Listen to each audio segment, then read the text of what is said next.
What did you make, though, of the fact she calls them Harry and Meghan at one point?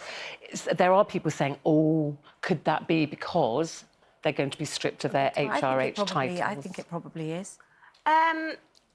I don't know. Or did she call them Harry and Meghan because he's her grandson and he's called Harry? Yeah. And she's the Queen, so why would she call them HRH? No, we just read everything into it, don't we? I mean, we did a poll, actually, should Harry and Meghan lose their royal titles? And 67% of you said yes.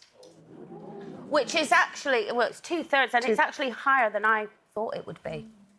Because higher than you thought. Yeah, I think it's about right. Do you know what I felt? He'll always be Prince Harry. Whenever you talk about Harry, Of course it will. It was always Princess Diana. It didn't Yeah. make any difference. But something interesting that just came out today that I read that I just thought, because you know of my quite obsession with the vitriol poured against Harry and Meghan, is that there was a thing about how things were reported from the minute. And I know you disagree with me on this, Ruth, but from the minute Meghan entered this family, so before they were married, and the difference of when how the Duchess of Cambridge and the Duchess of Sussex are reported. So, for example, when Kate was pregnant and she was cradling her bump, it was all about, oh, isn't that wonderful? Look at her protecting the royal child. When Meghan did it, it was vain Meghan can't keep her hands off her bump. When we're talking about avocados, Prince William gifted an avocado to Kate because she loves avocados. Meghan was talking about avocados. Meghan's avocado linked to human rights abuse. And also, Carol Middleton wins Granny Award. Carol's won the award for getting the kids to spend Christmas with them. How lovely that they're sharing this.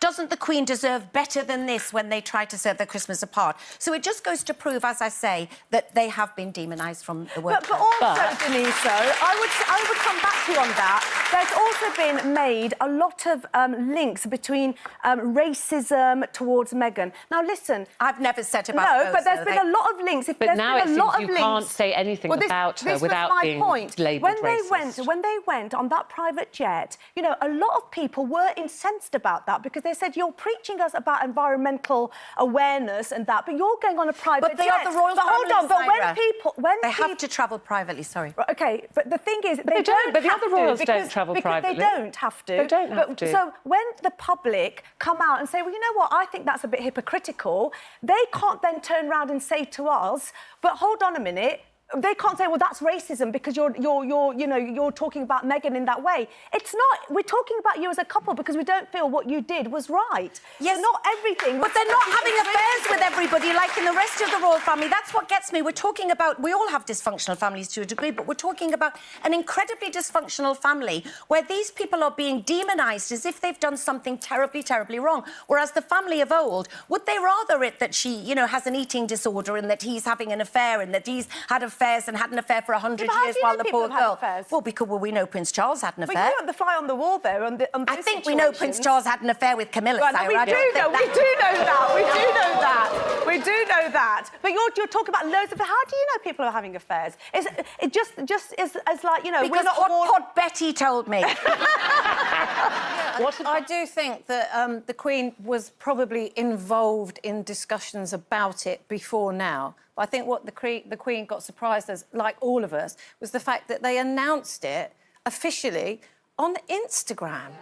I mean, I think that's absolutely disgraceful. I really do. Because normal, whatever you say, their Instagram account's got the word royal in it, and royals always make announcements officially, don't they? From the palace, they make an official announcement, not on Instagram. So it's almost like they're trying to upset everybody. It's almost...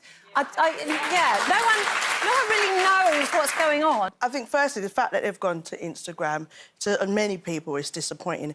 But I think if you see it from their aspect, that is their platform. That's the people that follow them, who care for their needs, who think about them. And I think that was their way of putting out their story. They've been on TV. They've done other areas where there's been a whole heap of backlash. So I think that was their way. And I think, look, I personally think you did see something like this coming. It's not just Meghan. Harry has also kind of been always an outsider, not necessarily in a negative way, but it seems like he wanted to kind of, you know, just be more of a normal person than just being always in the headlines. You know, you've got to think about Harry. He went through something really traumatic as a child. And I think it's really upsetting with all this Megxit, Brexit, all this stuff they're saying, that in the midst of it, we're forgetting about our Prince Harry and what he's been subjected to. There's been so much said about how she's controlling him, and I feel like a lot of it is now going to come onto the shoulders of Meghan.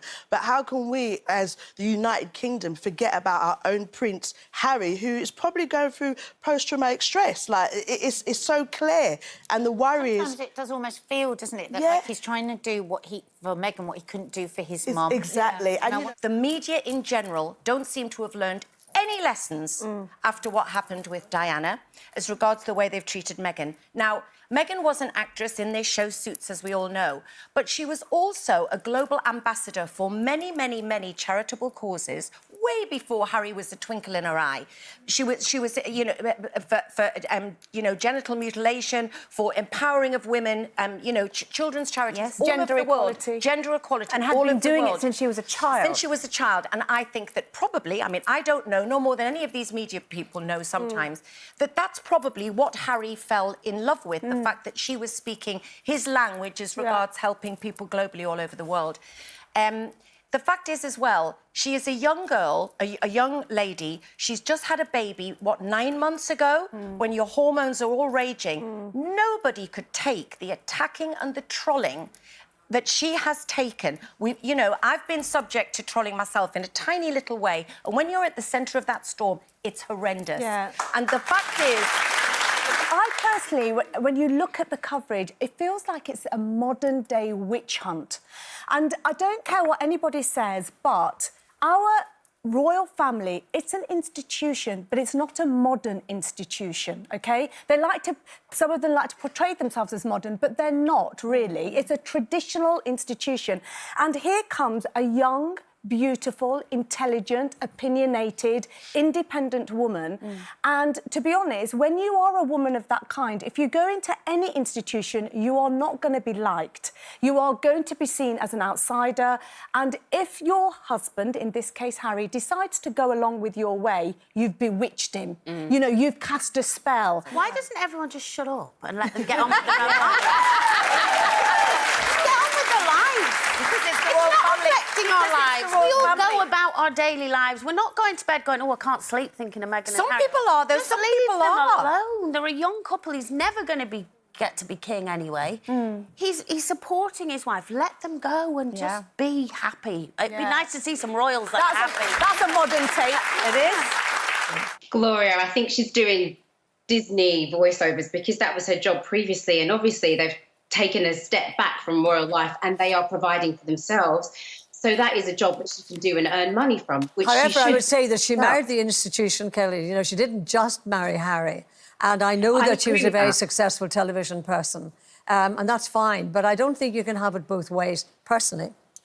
But I think that the only thing that Meghan could be guilty of is actually underestimating the pressures, the expectations and the measures that would be enforced upon her as being married into the establishment. I think that's the only thing she could possibly be guilty for.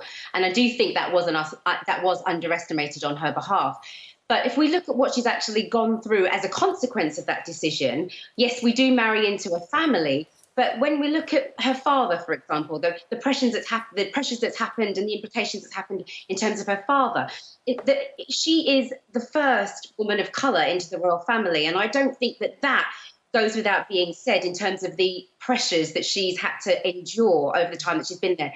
For you to say that you started off liking her and then to feel like she's being manipulative, in your opinion, what evidence do you have of her being manipulative? I don't feel that Prince Harry, in his...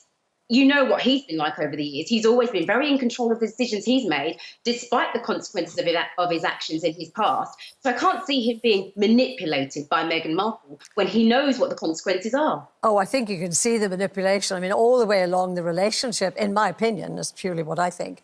You can see the manipulation. Although I always felt that she was dying to get back to America, to get the other side of the Atlantic. And it was common knowledge. There was a very famous piece of film where they were in quite celebrated company, and he was saying to one of the directors, she does voiceovers, you know. So, I mean, you're not saying all that kind of thing. And maybe I'm old-fashioned, but I just feel there's so much information about when you marry into the royal family. It is an institution. You have to play your bit, and you can't have it all your own way, sadly. But I do wish them well, and I think they're madly in love, and, you know, that's good. I just think that with this kind of book, I personally think they should have distanced themselves from it. But they haven't said that they've been involved in it, though. They've been at pains to say, actually, they were not spoken to for it. You're saying that they say they didn't speak to the author, but the man, the author you spoke to yesterday, said he did speak to them. When appropriate. But what does when appropriate mean? Just when appropriate, you're standing in a crowd outside an event where they're walking through the door and you're going, here, Meghan, can I have a quote? Like journalists do. Is that when appropriate? Yeah. I mean... I have to say, for once, Janet, I'm not agreeing with you, because I love this. I think, you know, I've always been a supporter of Harry and Meghan, and I've always been the person that's saying, let them be in love, let them enjoy their newfound marriage and enjoy that beautiful baby. Yeah, but the book... will the book change what you think about them anyway? You're going to get three different types of people with this book. You're going to get the people like me who are supporters. You're going to get the haters, which you always got. I'm not a hater. I'm not. I did not direct it. You're going to get the haters, and then you're going to get the curious who don't know, can't make their mind up either way. I think you're a bit more curious than a hater. Do you think that they've been unfairly portrayed in the media? I mean, you read the news every day, so you see what's being written and what's being said about her. Do you think that she gets particularly a hard time? Well, I think the problem, not the problem, but the issue is when you are a member of the royal family, you are going to be written about. And that's happened for generations where they're concerned. And it's the way, I guess, that they deal with it. And if they feel that they're able to. Do you think that the way she's been spoken about has been derogatory towards her specifically? So the royals get written about all of the time, but do you notice a difference with the way she gets spoken about? Well, I guess in some quarters, some people have been a bit harsh on her, but I think that was always going to happen because Harry was the baby of the family, and people, I think, feel an affinity with Harry, want to make sure that he's doing all right, and I think they were always likely to come down quite harshly on her. And so, yeah, I'd say they probably haven't always been fair. Do they deserve this mega payout for turning TV producers Jane? No. End of discussion. No, it just irritates the hell out of me. You know, I'm a writer myself. I know that there are so many writers out there, producers, young talent trying to come through that would absolutely love to even get into Netflix's door. Never mind to be given this kind of deal. You know, they have been given this deal because of who they are and not what they have proved they can do. I'm all for it if in 10 years' time, they've made lots of programmes themselves, they've done it, you know, and come up quietly and got the deal then. But to be parachuted into such a big deal, I just don't think is good at all for the creative industry as a whole. You know, Ryan Murphy's got a deal with Netflix, Shonda Rhimes has got a deal with Netflix. These are proven, really good creative writers, producers, creators. I would be shocked. I'd be shocked if they don't use new talent for this. I'd be shocked if, in terms of producers, exec producers, all of those things, I'd be really surprised if they didn't. It's all well and good, you know, creating a lot of programmes for Netflix that you're not in, but as we know, at the end of the day, people have got to watch those programmes. They've got to be good programmes.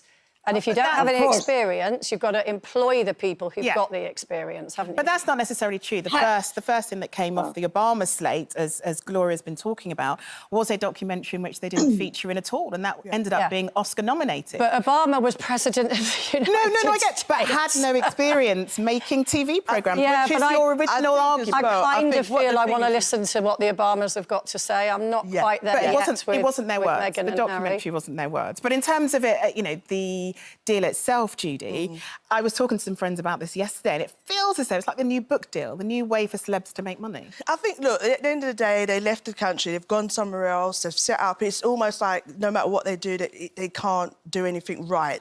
We know how entertainment stays, how media stays. They've been pushed into media because of all the stuff that's been written about them, that's made them more popular, and now they've been given this deal. Like Obama's, I think Obama's deserved it, because for him and for Meghan and Harry, hopefully they're going to produce stories that are not usually heard, that for people who are minorities that don't get to speak out, that don't have that platform. That's what I'm hoping for. You say that they want their privacy, but yet again, they're in the media is talking about it. They're in the US, but the UK media are still talking about it. They're never going to get their privacy. They never had their privacy from the first off because of who he was marrying.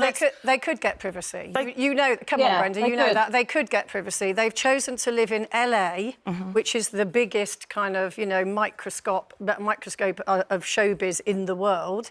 They've chosen to live in a very large, expensive house, which means they're going to be the focus of attention, just like everybody else in that town that lives in big houses. But you're saying strip them of their titles. There are Even ways... if they were stripped of their titles, people will still be following them around.